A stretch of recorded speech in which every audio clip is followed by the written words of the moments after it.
Assalamu alaikum, dear students. Today we will be reading class 10th unit number 4 population growth and its impact on environment.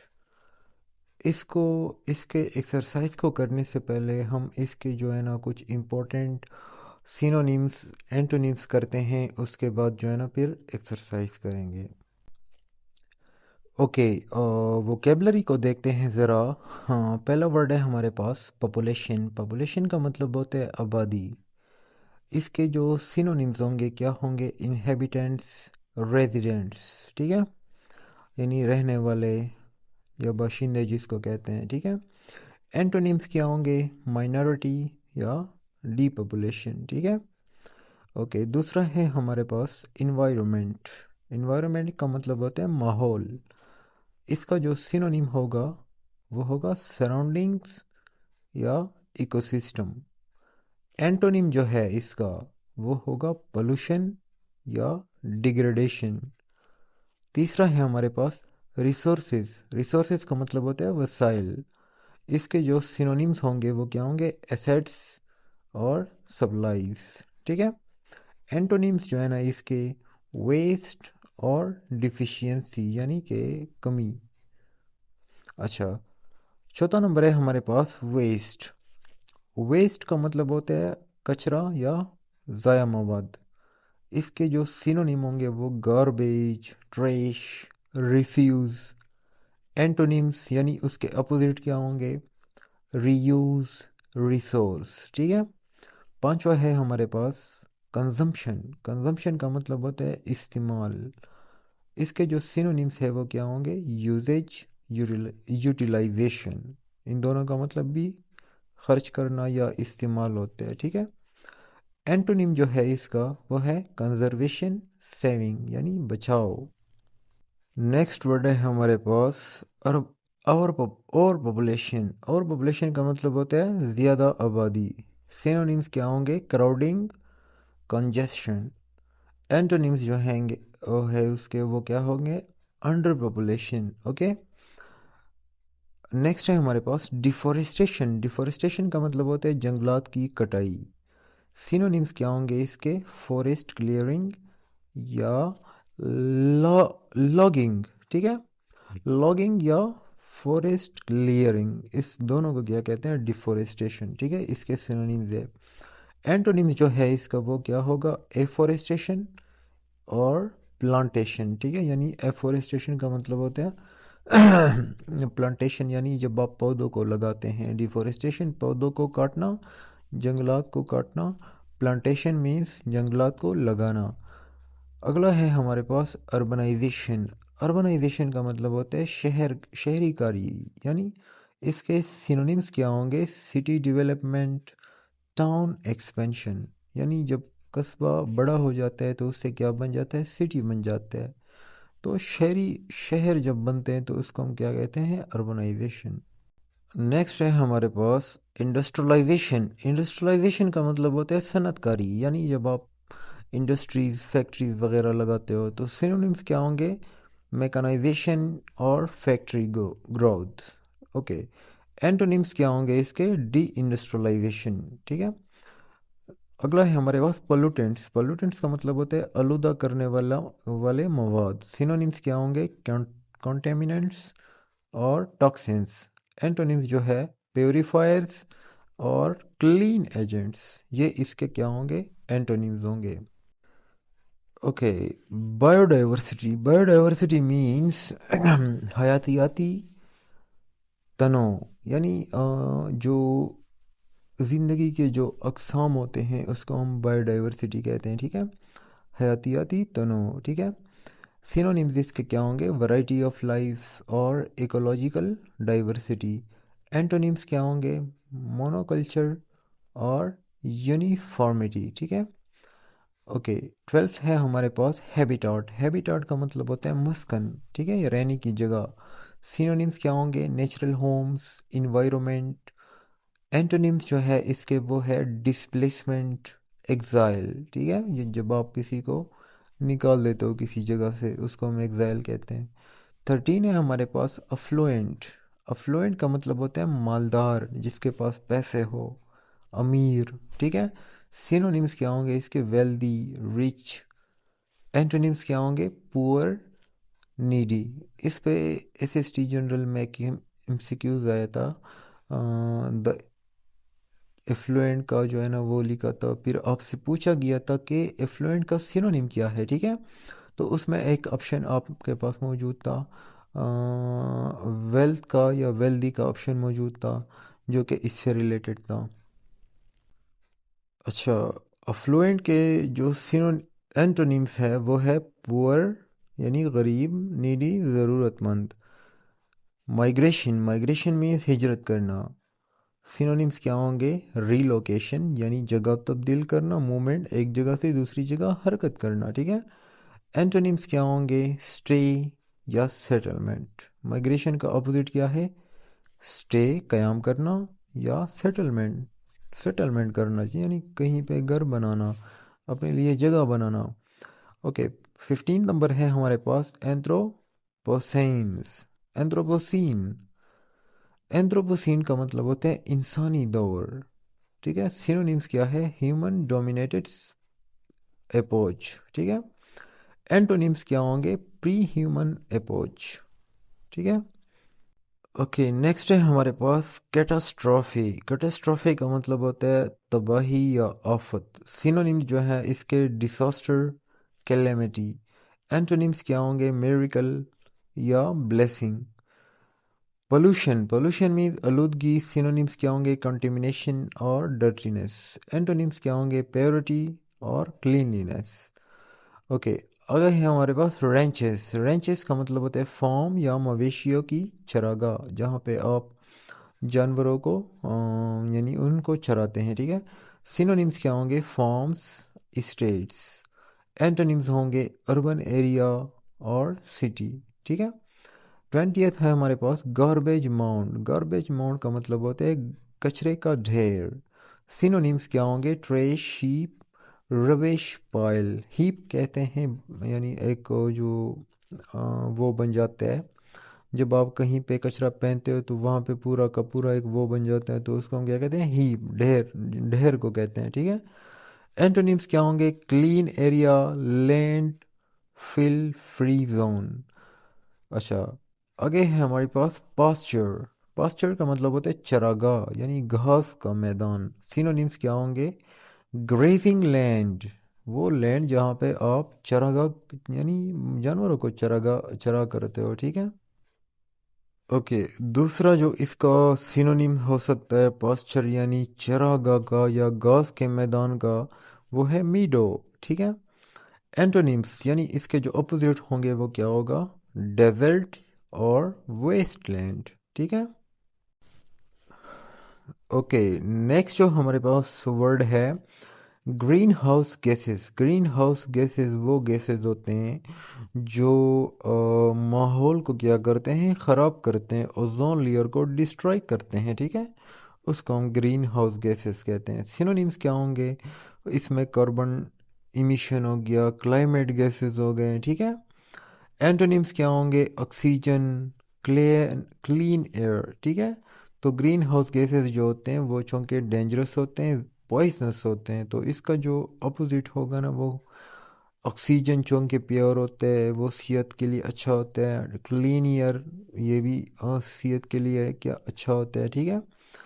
उसके बाद है हमारे पास clog. Clog means बंद करना या रुकावट डालना। सिनोनिम्स क्या होंगे? टू ब्लॉक और obstruct, ठीक है। एंटोनिम्स क्या होंगे अपोजिट? अनब्लॉक और क्लियर। 24 है हमारे पास एरेबल। एरेबल का मतलब होता है ज़राअत के काबिल यानी जिस पे आप फसल उगाते हैं उसके लिए काबिल। एरेबल का मतलब होता है इसके जो सिनोनिम्स यानी ज़राअत के काबिल यानी जिस पे आप फसल उगा सकते हैं, ठीक है। उस लैंड को हम क्या कहते हैं? एरेबल। तो इसके जो सिनोनिम्स होंगे वो होंगे फार्मेबल और कल्टीवेबल यानी काश्त के काबिल। एंटोनिम्स क्या होंगे? बैरन, अनकल्टीवेबल यानी बैरन कहते हैं बंजर ज़मीन को, ठीक है। एक ज़रख़ेज़ ज़मीन होती है जो, तो आप एरेबल को कह सकते हैं ज़रख़ेज़ ज़मीन, ठीक है। तो इसके एंटोनिम्स होंगे बैरन, यानी जो जरखेज़ नहीं होता, जो बंजर होते हैं, इसको हम अनकल्टिवेबल भी कहते हैं। तो ये इसके एंटोनिम्स हैं। अब इसके एक्सरसाइज पे आ जाते हैं, उसमें क्या क्या चीज़ें इंक्लूडेड है वो ज़रा डिस्कस करते हैं। अच्छा, वो एक्सरसाइज में जो है ना, हम सबसे पहले वोकेबलरी सेक्शन पे आ जाते हैं।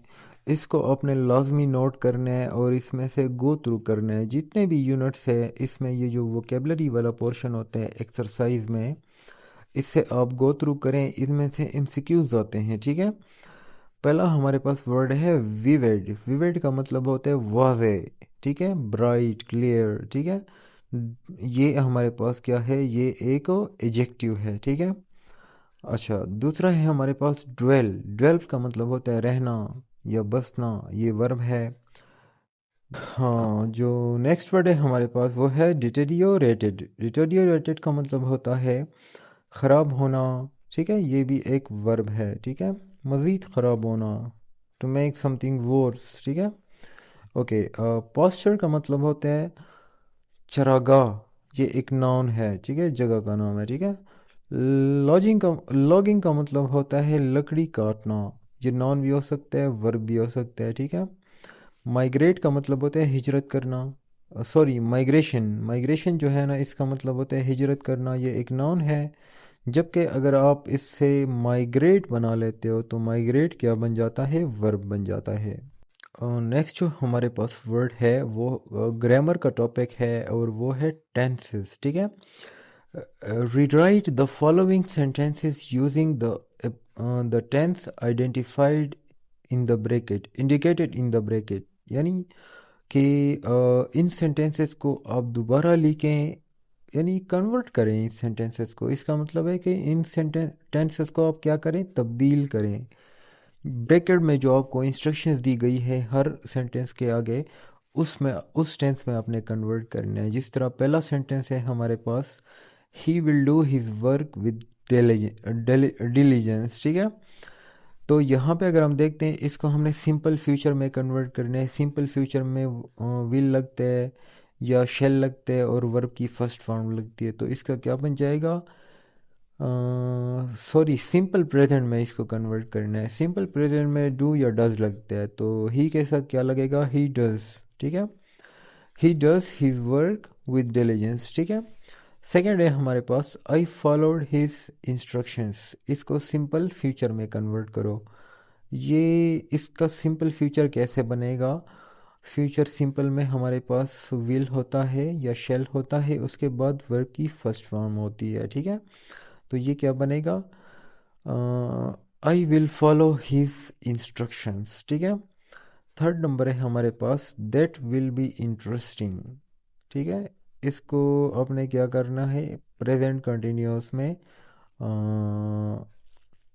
तब्दील करना है, ठीक है। तो आप ये देखें ना, दिस विल बी इंटरेस्टिंग, ठीक है, तो आप इसको इस तरह लिख सकते हैं ना, दिस इज़ इंटरेस्टिंग, ठीक है,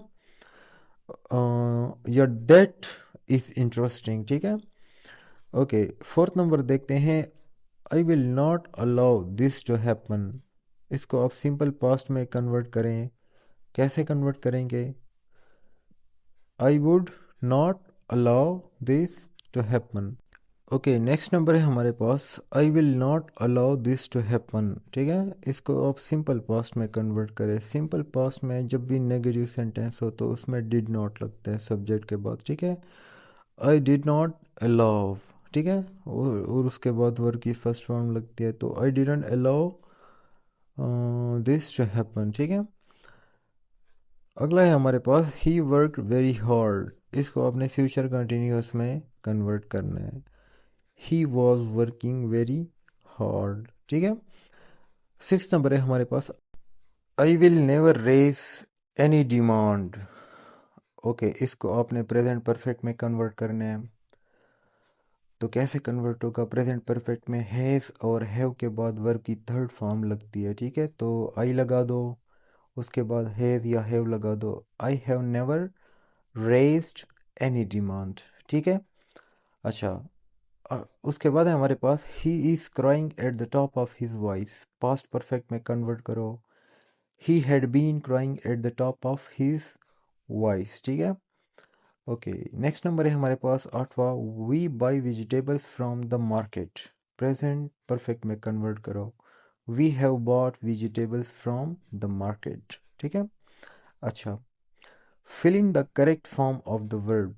इसको आप इस तरह करें, हाँ आई थिंक ये इतना मुश्किल नहीं है, तो आप खुद भी कर सकते हैं, बट चलो मैं जल्दी जल्दी करा देता हूँ। ठीक है। My friend Hashim has always been fat but things, आगे लिखा है यानी गेट, इसकी करेक्ट फॉर्म आपने लगानी है। But things dash get so bad. अच्छा, यहाँ पे गेट लगा है तो आपने इसको करेक्ट फॉर्म वर्ब की लगानी है।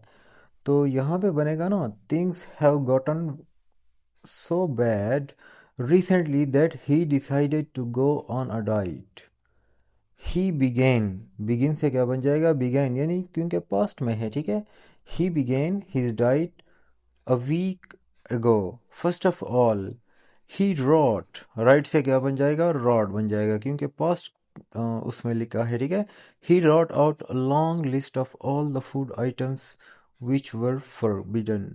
The list included most of the food he loved. ठीक है। यानी उस लिस्ट में वो सारी चीज़ें थी जो वो खाना पसंद करता था। बटर थे, potatoes, rice, cold drink, chocolates, sweets and so on. Yesterday I dash him a visit. I paid him a visit. ठीक है। पे से क्या बन जाएगा, paid। ठीक है। I rang the bell. Ring से क्या बन जाएगा, third form, rang, second form. ठीक है। थर्ड फॉर्म क्या बन जाता है, रंग बन जाता है। Ring second form, rang third form, रंग। ठीक है। तो आपने पास्ट इंडेफिनिट में लिखना है। I rang the bell and was not surprised to see Hashim as fat as ever. He led me to his room and hurriedly hid a large parcel of his desk। ठीक है। He led me, lead से क्या बन जाएगा, led, lead के second form क्या होती है, led, यानी वो मुझे ले गया अपने रूम, एंड hurriedly, और जल्दी से, hide, उसने छुपाया, a large parcel under his desk। ठीक है। एक बड़ा सा पार्सल उसने छुपा लिया। He was very embarrassed, वो बहुत शर्मिंदा था। When I asked him what he was doing, ठीक है, यानी जब मैंने उससे पूछा कि वो क्या कर रहा था, he smiled, उसने, वो मुस्कुराया, guiltily, ठीक है, यानी उसको गिल्ट भी था, then put the parcel on the desk, फिर उसने उस पार्सल को डेस्क पे रखा। अब ये जो put है ना, ये इरेगुलर वर्ब है। ठीक है। इसकी सेकंड फॉर्म भी पुट होती है, थर्ड फॉर्म भी पुट होती है। ठीक है। Okay, he day he showed me the contents of the parcel. It contained 5 large bars of chocolate and 3 bags of sweets. Okay, next topic की तरफ आते हैं, present perfect continuous, past perfect continuous. देखें, present perfect continuous में has, have been के बाद verb की ING form आती है। पास्ट परफेक्ट कंटिन्यूस में हैड बीन के बाद वर्ब की आईएनजी वाली फॉर्म आती है और टाइम का भी जिक्र होता है। Choose the correct answer. अच्छा, अब देखते हैं ज़रा, दो दो सेंटेंसेस दिए गए हैं। पहला सेंटेंस है हमारे पास, I love this writer's books, यानी मुझे इस ये जो राइटर है इसके किताबें पसंद है। I have been reading, had been reading them for years. ठीक है। तो आपसे पूछा गया है, पहले सेंटेंस आपका दिया गया है, आई लव दिस राइटर्स बुक्स, मुझे इस राइटर के किताब, मुसन्निफ के किताबें पसंद हैं। ठीक है। प्रेजेंट की बात हो रही है। I have been reading them for years, क्या ये सही होगा, यानी कि मैं इसको सालों से पढ़ रहा हूँ, या फिर इस तरह सही होगा, I had been reading them for years, मैं इसको सालों से पढ़ता था। तो यहाँ पे प्रेजेंट टेंस आप लगाओगे। ठीक है। Present perfect, I have been reading it, present perfect continuous, I have been reading them for years. ठीक है। क्योंकि एक्शन अभी भी जारी है ना, I have been reading them for years. ठीक है। दूसरा देखें, हिज क्लॉथ्स वर डर्टी, उसके कपड़े गंदे थे, बिकॉज, क्योंकि, ही हैज़ बीन वर्किंग, या he had been working in the garden. अब यहाँ पे देखे ना, हिज क्लॉथ्स वर डर्टी, उसके कपड़े गंदे थे। Because he had been working in the garden, क्योंकि वो खेतों में काम कर रहा था। ठीक है, तो यहाँ पे अगर आप देखते हैं तो यहाँ पे हैड बीन लगेगा। ठीक है, पास्ट परफेक्ट कंटिन्यूस लगेगा क्योंकि शुरू में कौन सा टेंस है, पास्ट टेंस है, तो आपने पास्ट परफेक्ट कंटिन्यूस टेंस आगे भी लगा देना है। ठीक है, नेक्स्ट देखते हैं इसके बाद। ओके, नेक्स्ट पेज पे हम देखते हैं यही जो सवाल है इसके मज़ीद पार्ट्स है। 3 नंबर है, we where have you been, यानी तुम कहाँ थे। वी हैड बीन वेटिंग और we have been waiting for you for ages, यानी कि तुम कहाँ थे, हम आपका सालों से इंतज़ार कर रहे हैं, या फिर हम आपका सालों से इंतज़ार कर रहे थे। तो थे वाला सही होगा, पास्ट में आप लगाओगे। ठीक है, यानी कहाँ थे आप, we had been waiting for you for ages. ठीक है, ओके, 4th नंबर देखें, he has not decided on a career yet, but अब देखा ना यहाँ पे हैजंट लिख गया है, यानी प्रेजेंट परफेक्ट टेंस लग गया है। ठीक है, आगे देखते हैं कौन सा टेंस लगेगा। But he has been thinking about it lately, या फिर he had been thinking about it lately, तो यहाँ पे हैड बीन वाला आएगा। ठीक है, 5वां देखें, after she has been playing, after she had been playing the tennis for 10 years, she joined a squash team. अब यहाँ पे आप पास्ट वाला लगाओगे, after she had been playing tennis for 10 years, यानी 10 सालों तक टेनिस खेलने के बाद उसने स्क्वाश की टीम ज्वाइन की। ठीक है,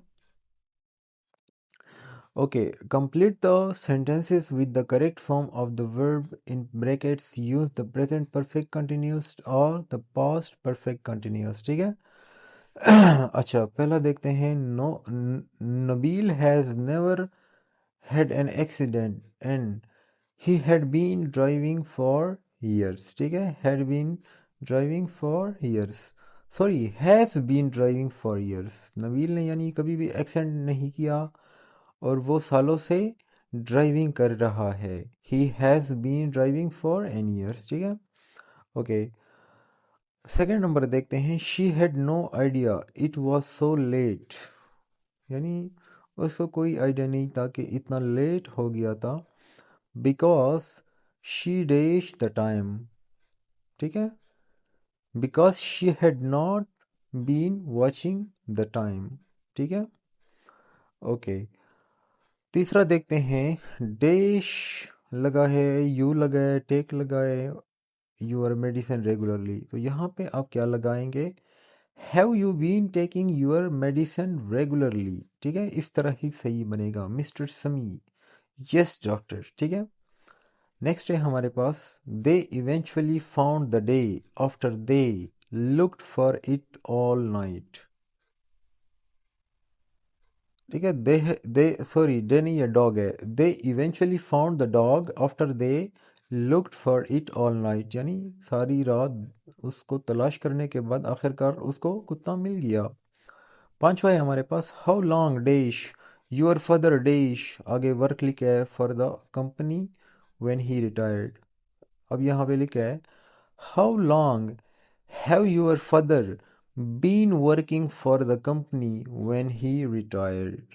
ठीक है, अच्छा, नेक्स्ट है हमारे पास सी वाला, complete the sentences with a suitable word और एक्सप्रेशन। पहला, अच्छा यहाँ पे कुछ वर्ड्स दिए हैं, इनमें से हमने ये ब्लैंक्स फिल करने हैं। पहला है हमारे पास, ये इजी है, our TV has not been working dash last week, since last week, for last week. ठीक है, तो यहाँ पे एक एग्जैक्ट आपको टाइम बताया गया है, सिंस लास्ट वीक लगेगा। ठीक है, the Khans invited us to dinner although we had only met, कौन सा ऑप्शन सही लगेगा। ठीक है, द वीक बिफोर, यानी खान जो है ना हमें डिनर के लिए इनवाइट किया, अलबत्ता हमें सिर्फ एक हफ्ता हो गया था मिले हुए। ठीक है, they will have finished painting the house by tomorrow, यानी कल तक उन्होंने घर की जो पेंटिंग है वो ख़त्म कर चुके होंगे। ठीक है, we had been waiting dash nearly an hour when the bell rang। अब यहाँ पे ड्यूरेशन बता रही है तो आप क्या लगा दे, फॉर लगा दे। We had been waiting for nearly an hour, ठीक है। पांचवा है हमारे पास, they have interviewed 3 suspects so far. अभी तक उन्होंने 3 सस्पेक्ट्स यानी जिनके ऊपर शक किया जाता है, वो सस्पेक्ट्स होते हैं कि यार ये किसी जुर्म में इन्वॉल्व है। तो they have interviewed 3 suspects so far, okay. Last topic है हमारे पास, correct the errors in the following sentences, यानी नीचे दिए गए सेंटेंसेस में जो एरर्स हैं, गलतियां हैं, इनको क्या करें, करेक्ट करें। पहला हमारे पास सेंटेंस है, Jamila has lost weight, she had been dieting for months now. अब यहाँ पे देखें ना, आखिर में पहला सेंटेंस तो ठीक है, जमीला हैज़ लॉस्ट वेट, ठीक है। दूसरा देखें, she had been dieting for months now. NOW now का मतलब होता है अब, यानी कि प्रेजेंट की बात हो रही है। तो प्रेजेंट की जब बात हो रही है तो आप हेड नहीं लगा सकते, क्योंकि हेड जो है ना पास्ट टेंस का हो जाता है। तो आप क्या कर दें, बीन डाइटिंग मतलब कि ये पास्ट परफेक्ट कंटिन्यूअस टेंस है ना, इसको आप प्रेजेंट में कन्वर्ट कर दें।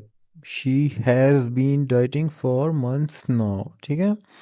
ओके, दूसरा है हमारे पास, everything was white when we woke up because it has been snowing all night. अच्छा ये देखें ना, पहला sentence, everything was white when we woke up, ठीक है। पहला जो क्लास है हमारे पास, कि जो हर एक चीज़ होती है ना वो सफ़ेद थी जब हम उठे, ये पास्ट में है। अब आगे देखें, because it has been snowing all night, अब ये प्रेजेंट में दिया गया है, ठीक है। तो आप क्या करें, हैज़ को हेड में कन्वर्ट कर दें, ठीक है। Everything was white when we woke up because it had been snowing all night, ठीक है। ओके, तीसरा देखें, I was so happy when I received the gold medal, ठीक है।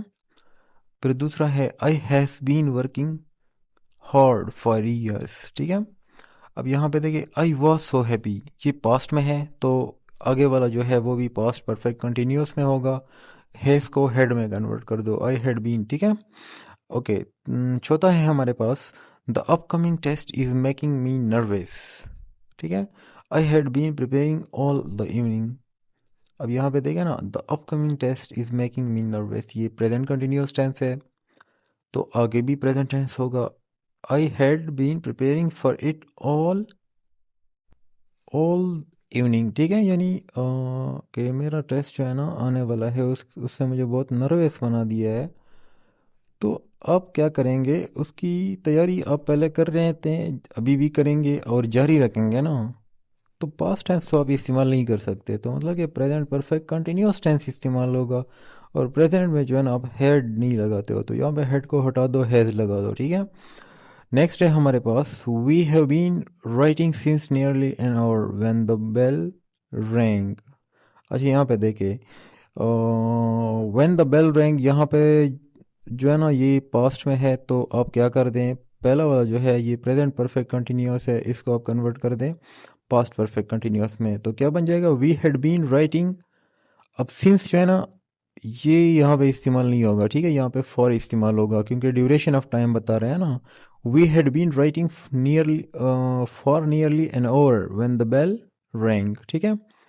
So that was all about unit number 4 class 10th। इंशाल्लाह अगली video में